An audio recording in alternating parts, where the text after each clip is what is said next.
Alexandre de Moraes se pronunciou após o atentado ao STF, afirmando que a origem veio do gabinete do ódio bolsonarista, tirando todas as esperanças dos extremistas da direita ao declarar que não há possibilidade de pacificação com anistia a criminosos. Ao que tudo indica, os dias em liberdade estão contados. Enquanto isso, Tarcísio de Freitas, inimigo número 1 da educação, segue avançando com seus cortes brutais no orçamento, já aprovados no primeiro turno pela Alesp, que pode tirar mais de 11 bilhões do setor, prejudicando professores e alunos das escolas públicas. Após anos esperando por justiça, a condenação dos culpados pela tragédia de Mariana escorreu pelo ralo. A Justiça Federal alegou falta de provas, ignorando o dano irreparável das vítimas atingidas e dos crimes ambientais cometidos. Antes de ver essas e outras notícias, se inscreva no canal da Mídia Ninja, ative o sininho para ficar por dentro das principais notícias da política brasileira. Após o atentado em frente ao STF na última quarta-feira, o ministro Alexandre de Moraes se pronunciou e afirmou que o ocorrido não é um ato isolado e começou com o gabinete do ódio na gestão do ex-presidente Jair Bolsonaro. Para Moraes, o governo do inelegível destilou discursos de ódio contra as instituições, ao Supremo Tribunal Federal e principalmente contra a autonomia do judiciário. O ministro disse que ofender, ameaçar, coagir em nenhum lugar do mundo é considerado liberdade de expressão, mas sim crime. E isso foi o que resultou no ato golpista de 8 de janeiro. Moraes não acredita em pacificação no país sem que haja punição aos criminosos que almejam a anistia para sair impunes. Além de ser relator no caso antidemocrático, também será o responsável pelo atentado de Tio França, que explodiu bombas no Distrito Federal. O STF também recebeu ameaças por e-mail, segundo o diretor-geral da Polícia Federal, Andrei Passos Rodrigues. A assessoria do tribunal não quis informar se esses e-mails foram recebidos antes ou depois das explosões na noite de quarta-feira. Andrei acrescentou que está sendo investigado se Francisco Vanderlei Luiz, ex-candidato a vereador do Partido Liberal, agiu sozinho ou teve ajuda para executar o plano criminoso. Logo cedo foi feita uma vistoria e varredura no prédio principal por agentes da Polícia Federal e do BOP da Polícia Militar. Foi aprovado pela Alesp a proposta do governador Tarcísio de Freitas, que pode tirar mais de 11 bilhões de reais da educação, ao flexibilizar o nível de investimentos do Estado nesse setor. A PEC modifica a Constituição de São Paulo, que manda o Estado gastar 30% da receita de impostos com educação e 12% com saúde. Na alteração, o número cai para 25%. Entre os 84 parlamentares, 60 votaram a favor do projeto, que trará ainda mais impactos negativos aos professores e alunos das escolas públicas. A previsão é que o segundo turno da votação seja na semana que vem. Deputados de esquerda conseguiram adiar a votação da PEC, proposta pela bancada da extrema-direita, que pretende violar os direitos das mulheres ao proibir o aborto no Brasil, inclusive em casos de estupro. Com o pedido de vista dos parlamentares nesta quarta-feira, o tema voltará a ser pautado somente após 2 sessões do plenário. Com a autoria de Eduardo Cunha, a presidente da CCJ, Caroline de Tone, trouxe a pauta. A ministra das Mulheres, Cida Gonçalves, afirmou que se a PEC for aprovada, será um retrocesso na legislação brasileira.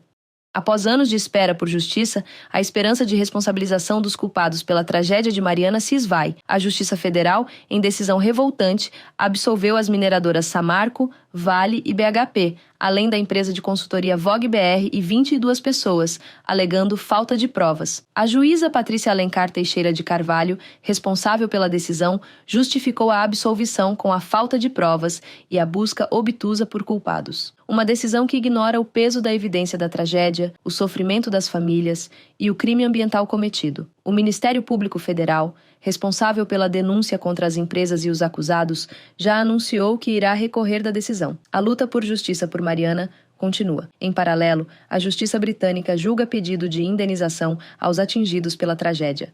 Veja agora o pronunciamento do ministro do STF, Alexandre Moraes, nesta quinta-feira, sobre as explosões do atentado a bombas ao Supremo. No trecho, ele diz que não há possibilidade de pacificação com anistia a criminosos.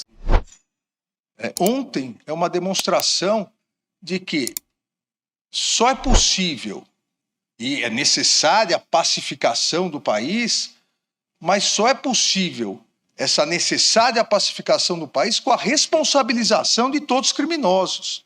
Não existe possibilidade de pacificação com anistia a criminosos.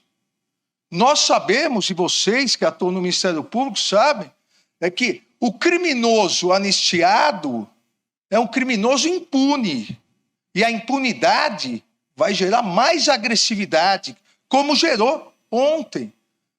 Que as pessoas acham que podem vir até Brasília, tentar entrar no Supremo Tribunal Federal para explodir o Supremo Tribunal Federal. Porque foram instigadas por muitas pessoas, lamentavelmente várias com altos cargos na República.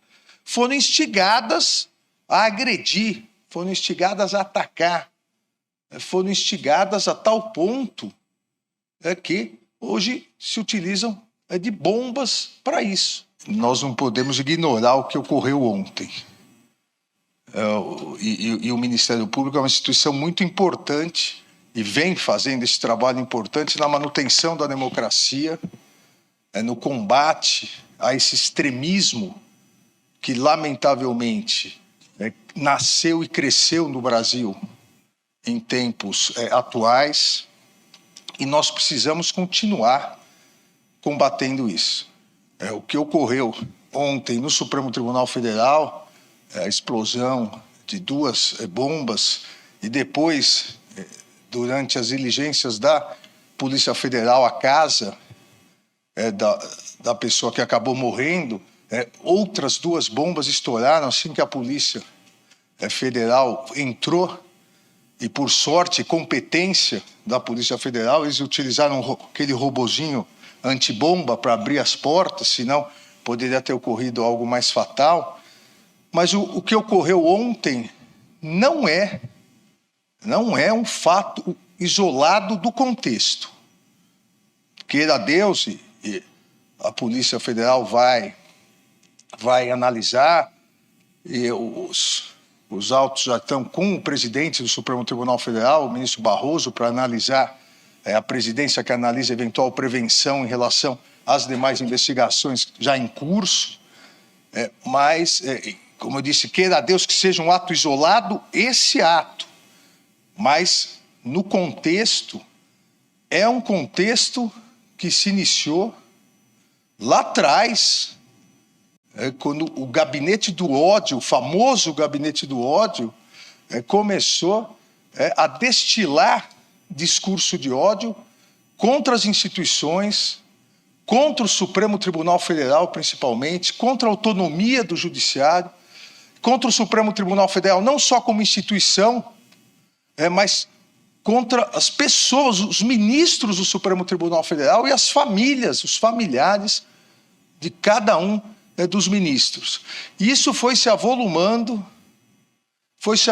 sob o falso manto de uma criminosa utilização da liberdade de expressão, ofender, ameaçar, coagir, em lugar do mundo, nenhum lugar do mundo, isso é liberdade de expressão, isso é crime. Isso foi se agigantando, e isso resultou, a partir da tentativa de descrédito das instituições, isso resultou no 8 de janeiro. E o 8 de janeiro, o que ocorreu, o que vem sendo investigado, o que vem sendo denunciado, o Ministério Público já ofereceu mais de 1.600 denúncias. O Supremo Tribunal Federal já condenou mais de 250 pessoas pelos crimes mais graves, de tentativa de abolição do Estado Democrático de Direito, tentativa de golpe, depredação ao patrimônio público. Mais de 250 pessoas já foram condenadas. Outras, mais de 100, foram condenadas pelos crimes mais leves, de organização criminosa para atentar contra a democracia na frente dos quartéis, pedindo intervenção militar.